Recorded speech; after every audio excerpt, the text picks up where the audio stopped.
He jumps over the rooftops, his floating agbada gleaming in the moonlight. He lands between these bad guys as they are doing their deeds. As he lands, his flowing agbada reviews his gleaming Abiti Aja cap as our superhero sets to attack and deliver justice. Is this our vision of a superhero from Africa, an African comic book? Let's find out. My name is Ibrahim Adeola Ganiu. You're welcome to Create or Die Trying with Sagai.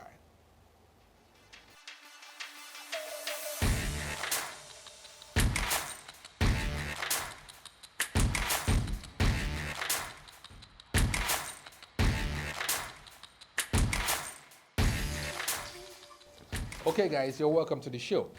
This is a particularly interesting topic for me because quite a lot of times in the last 10 years plus, the discussion keeps coming up and going back in. What exactly is an African comic? How do you define what an African comic book is? I mean, do you get into the characters or not? Do you get into the story, or exactly what defines what an African comic book is? And of recent, I think about a couple of weeks ago, another discussion sparked off online when somebody was trying to create a specific African comic book style, very much trying to replicate the manga style of the Japanese comic book culture, trying to create something that can be distinctively recognized as African. But then there were other questions regarding, so how exactly do you define what an African comic book is? What makes it African? So we've had this discussion and I'm still looking at it. To be honest with you, it's not something that is particularly clear to get at, but I'm hoping by the end of the show today we'll have something interesting about it that I would have learned. Okay? So now, how do you define what an African comic book is? Do you talk about the culture that is imbued into this comic book? Would it be in terms of the dressing of the characters?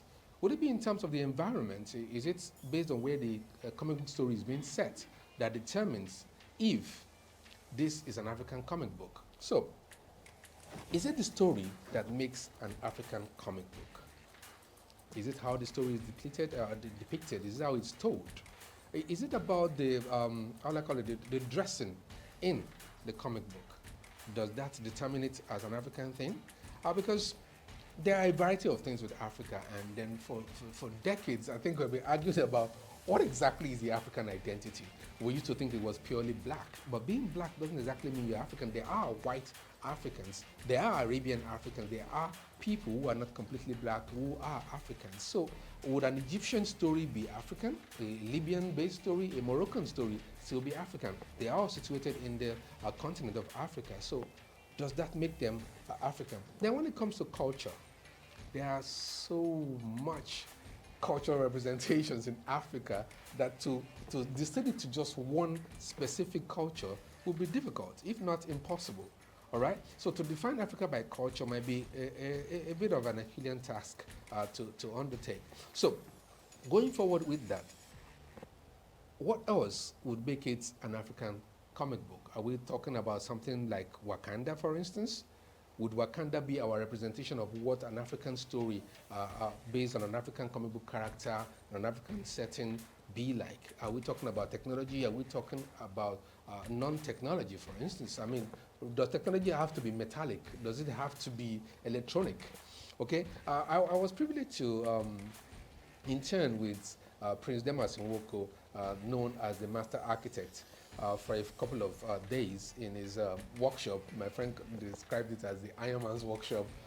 Quite a lot of things in there. But one of the things I learned while I was waiting was this, that technology is defined by the people it works for, but not by whoever creates it. So if a group of people have a technology built around stone or wood, and it works for them and their environment, that is the technology native to them. It doesn't mean they have to make everything in metal. So we have to think about it in that way also as to what is an African comic book. Then comes the idea of language. What would the African comic book, which language would the African comic book be set in? English, Arabic, Swahili, Yoruba? In fact, there was an argument with my producer in here regarding the fact that even in Nigeria, we can't define what exactly is Nigerian in terms of comic book. What is a Nigerian comic book? What does it contain? Okay? Now, also extending into that about cultural representations and perhaps traditions and beliefs and religion. All right, there are other things that comes into that. A recent discussion in the group I'm in caused a stir when one creative said there's too much mythology and gods and goddesses and orishas and all whatnot in Nigerian comic book. It's like it seems what it means to be a Nigerian comic book or an African comic is when we have voodoo, when we have magic, when we have some level of spirituality or mysticism involved in it. So now, here's what I have come to look at over the period, that we can't dismiss all of this as being not African. Everything we have mentioned so far, culture, language, dressing, environment, the story itself, the people, the beliefs, the religion, the mythology, everything is part of what makes up the African content. So, with that in mind, how do we create that African comic book that can be an African comic book? We'll be back.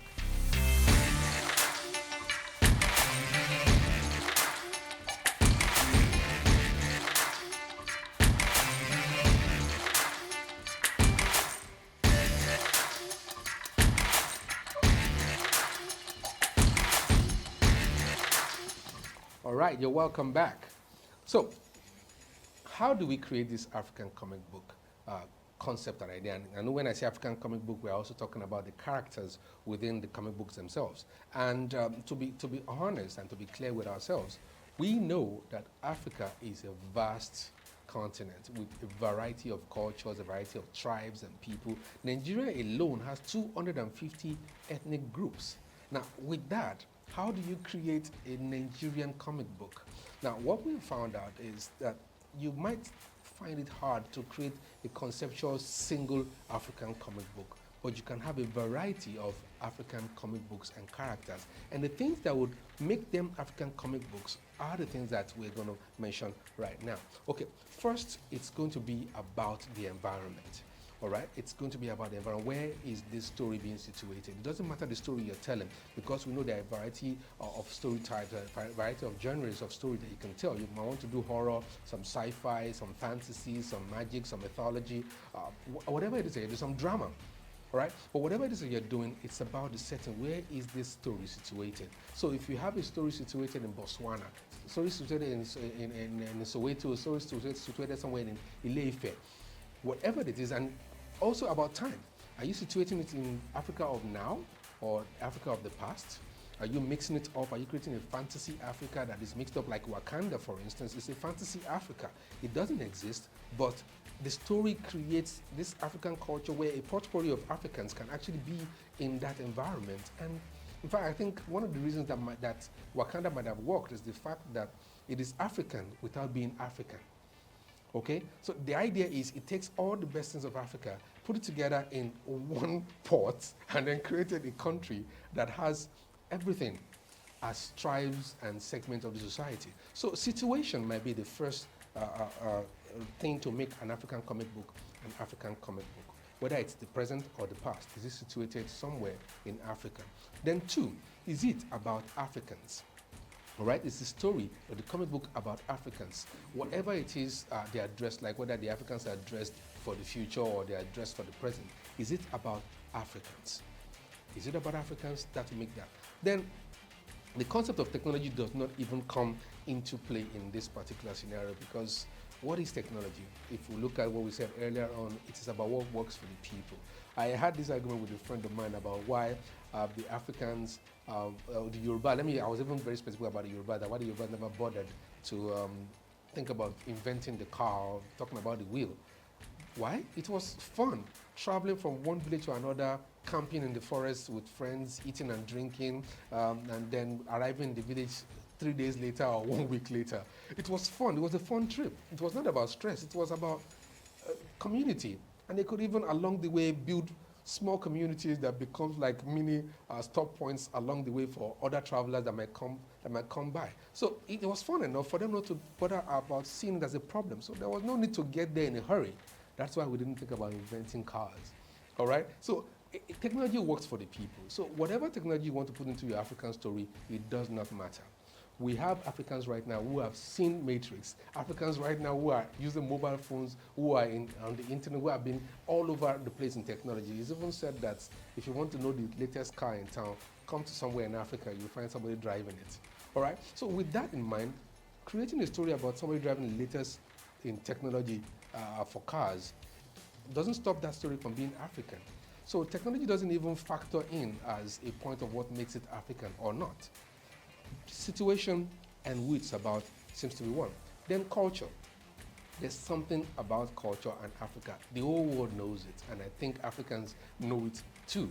Now, for our culture, there are different parts of it. Of course, people think maybe our culture is all about gods and goddesses and kings and mythological objects and mythological people. But it's not just about that. There are ceremonies, there are festivals, there are stories we tell ourselves, there are stories that our parents have passed on, there are religious artifacts, there are religious things, there are spiritual things that Africans have been imbued into their culture for centuries that can go into these stories, and that I think is what makes Africa unique in its storytelling. So that you want to tell a story that's about Africa, if I mention Shango right now, there is no other continent in the world that's going to lay claim to that character as coming from out of Africa. It's purely an African concept. So a couple of things like that. I think I was reading a comic book recently, Manwu, I think that's about masquerades, and it was a beautiful idea because masquerades are a key theme, a key part of African culture. All over Africa, anywhere you go in Africa, you find masquerades in there. So masquerades are a key part of our culture, but they are often spiritual, they are often religious, they are often not religious. So if it contains a lot more of the African culture, now that brings another question. What is the African culture? All right, because I know there might be similarities in several African tribes' cultures. However, there are differences. Yoruba culture, in fact, within the Yoruba environment, Ijebu culture is different from Ekiti culture, all right? And Ekpe culture is different from Awuri culture. So you have different aspects of the cultures of Africa that comes up in, and putting those in makes whatever it is you're creating uniquely African. Then we have things in terms of the dressing of people. So there's this argument about superheroes in Africa. Would they work better in Agbada or Danshiki? My producer suggests that we look at Kembe now. What if they are we saw Kembe? The character can move freely in Kembe now because tights were designed for free movement. So there's something about African dressing that doesn't seem designed for superherodom, which is why perhaps as Africans being brought up on foreign or American, European, and Asian comic books are designing our comic books with those cultures in mind. All right? Forgetting, for instance, that Superman was designed after gymnasts, not because that's how everyday Americans dressed, right? Acrobats dressed in the kind of thing that would explain the pants on the outside for those who have seen circus acts and acrobats out there. That will explain the pants on the outside. So now, with that setup, what kind of clothing would an African superhero, for instance, wear? A couple of years back, I think we tried to redefine that with some of the things we set out to do. A lot of people will point out June 12 as one of the characters that is presently dealing out justice in Danshiki. All right? So, and we made it work because you realize that African clothing from way back were also designed for flexibility. How did people go to war? They had costume, they had clothing that warriors wore, that hunters wore to actually engage themselves in warfare.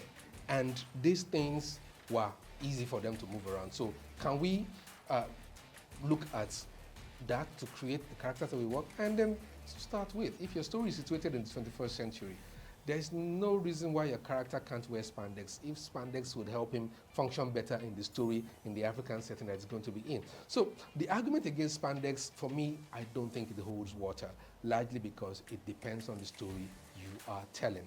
What makes an African comic book an African comic book would be the culture, the destination, I think the location on which the story is happening, and the people that are within that story, the people by name, by environment, by development, by attitude, would be what makes your African comic book African. I mean, I grew up on Batman, Superman, and the others, and my first Captain Nigeria character, had the glasses of Rambo, the hair of Rambo, and his name was Larry Thompson.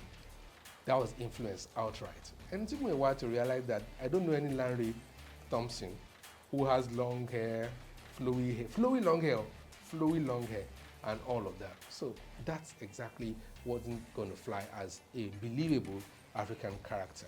So you look at all those aspects, ignore technology, ignore the beats doesn't make the African comic book, for instance. Focus on the people, the location, and the culture that it comes in. All right, that is how I think we can make an African comic book that is not specific to Africa as a continent, but specific to certain cultures as much as we can put together. All right, so when we come back, I'm going to give you my summarization for the episode today. Let's look at our recommended reading.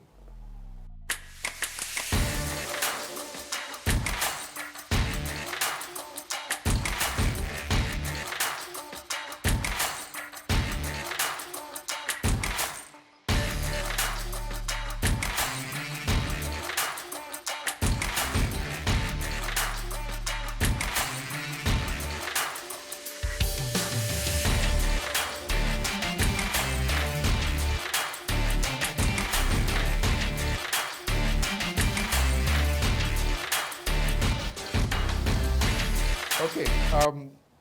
Okay, guys. So that's the talk in there. I know right now, keyboards are probably clacking all over the place with all kinds of questions and contributions regarding this, because this topic is always something that I think it just brings out the fire in a lot of creatives out there. And truthfully, I don't think it's something that can be completely defined by one episode or even one person sitting down having this conversation. So I want you guys to share what your thoughts are on what makes an African comic book an African comic book. What are the things we should be looking at to ensure that we have an African comic book that we can completely say is African by its context? Do you agree with my list of things that we need to put in there? And what others do you think we can put in there? So in my summation, right, I don't think it's completely possible to call one comic book African by virtue of the fact that it covers all of the entire continent.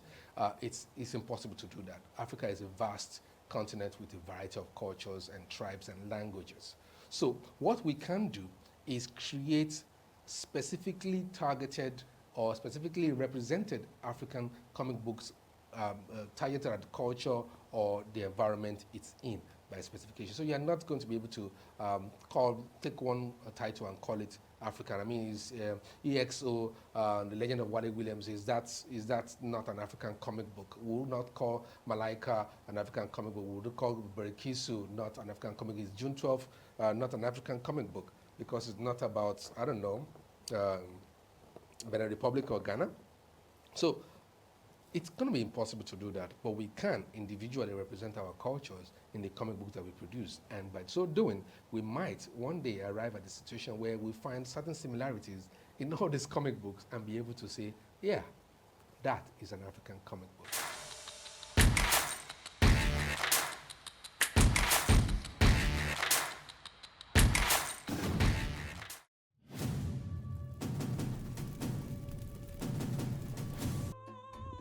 This is the story of a girl child.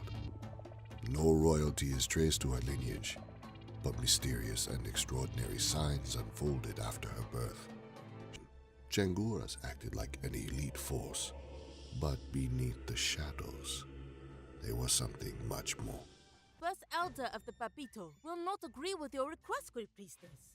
Your place is not to make suggestions, girl. Too slow. Who are you? How dare you attack the royal family? For the Changura. But do you call me Mlezi? Nidiyama is unaware of your true nature. All will be revealed in due time, that facial mark. So that which Nidiyama is behind this? You assassins go ahead. I will follow with my army. We will wipe out the Papito and the Changura from existence.